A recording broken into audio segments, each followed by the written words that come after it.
The young seagull was alone on his ledge. His two brothers and his sister had already flown away the day before.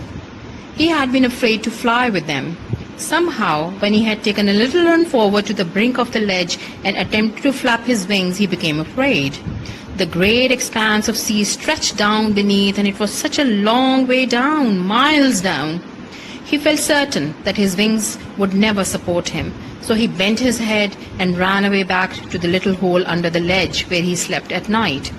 Even when each of his brothers and his little sister, whose wings were far shorter than his own, ran to the brink, flapped their wings and flew away, he failed to muster up the courage to take that plunge which appeared to him so desperate.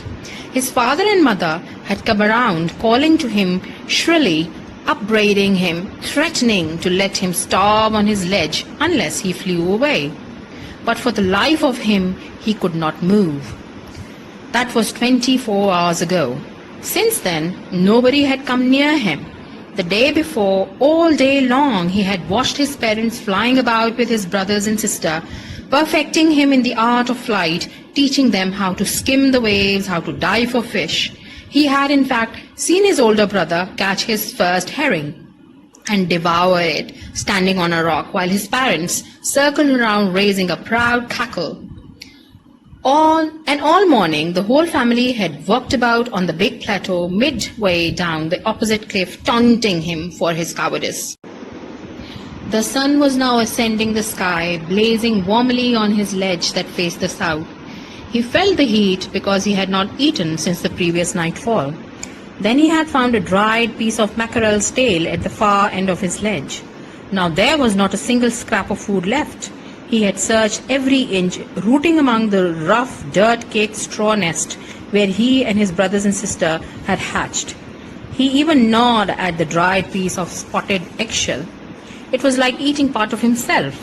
He had then trotted back and forth from one end of the ledge to the other, his grey body the colour of the cliff, his long grey legs stepping daintily, trying to find some means of reaching his parents without having to fly.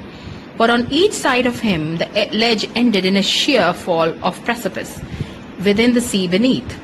And between him and his parents there was a deep, wide chasm. And above him he could see nothing.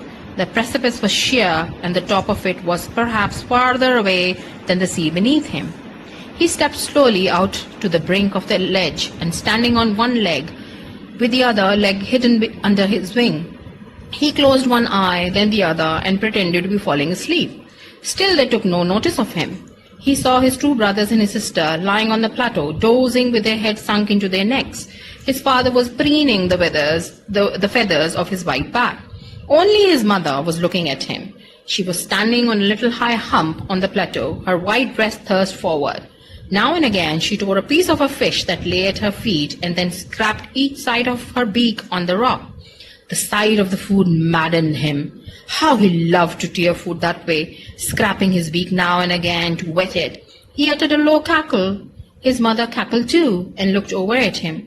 "Ka, ka, ka," he cried, begging her to bring him over some food. "Gaw, gaw," she screamed back derisively.